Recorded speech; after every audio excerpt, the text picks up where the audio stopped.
We've got the unboxing here. We've got the MacBook Air. We've got a giveaway as well. This is legit, genuine. It's a giveaway. If you do want a MacBook Pro M1, the latest M1 chip, then let us know below. This is the MacBook Air. We've got a 16 gigabyte. We're giving it away. Why am I giving it away? Kind of need them, man.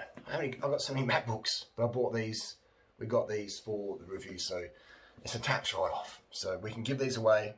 No worries. So we're going to unbox these ones. So if you do want the MacBook Pro, chance to win, let us know down below. Do you want MacBook Pro M1, please? Write that. MacBook M1 Pro, please. Or do you want the MacBook Air? So we've opened these up previously. You've got all your little bits of paper and stuff like that.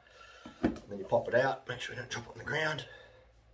And you've got your usual stuff. So this unboxing, I don't like them. They're not bad computers, but they don't live up to the hype. They don't live up to the hype. And the touch bar.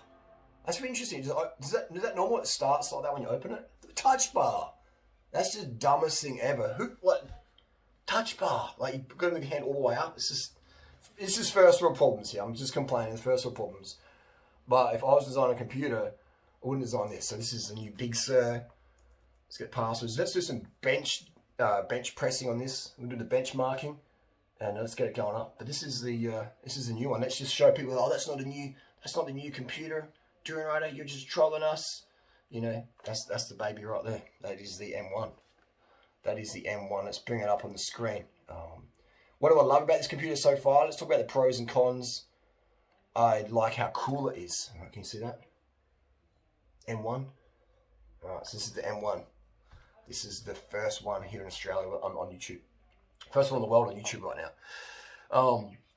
Exclusive. So if you do want to win it, type in MacBook Pro M1, please.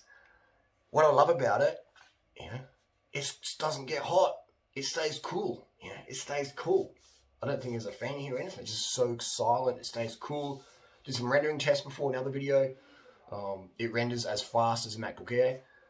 But yeah, so it's, the screen's really nice, but it's the same as a 2014 Retina screen or a 2012 Retina screen. The weight, same pretty much. Touch bar for me is just another problem to go wrong. Keyboard, 2014 MacBook's better. It's not a better product. It's cooler. Battery life's coming a lot better, but it's not better otherwise in general. We'll test out the stereo mic. They said that's better. I'm check that. Yeah, it's probably going to be better. But otherwise, the keyboard's a bit, prefer the 2014. Prefer the 2014 keyboard. That's the unboxing there. Would I buy one? I did. Would I keep one? No. If I hadn't have a 2014 MacBook, then yeah, this is good. If you've got a 2014 MacBook, this isn't going to be better, in my opinion. I'm a professional video editor here on YouTube using iMovie. That's how I travel the world. iMovie and MacBooks and iPhones and Samsung. So, if you need a full pro computer, I don't know what you're doing with that. But anyway, that's the deal here. That is the dealio.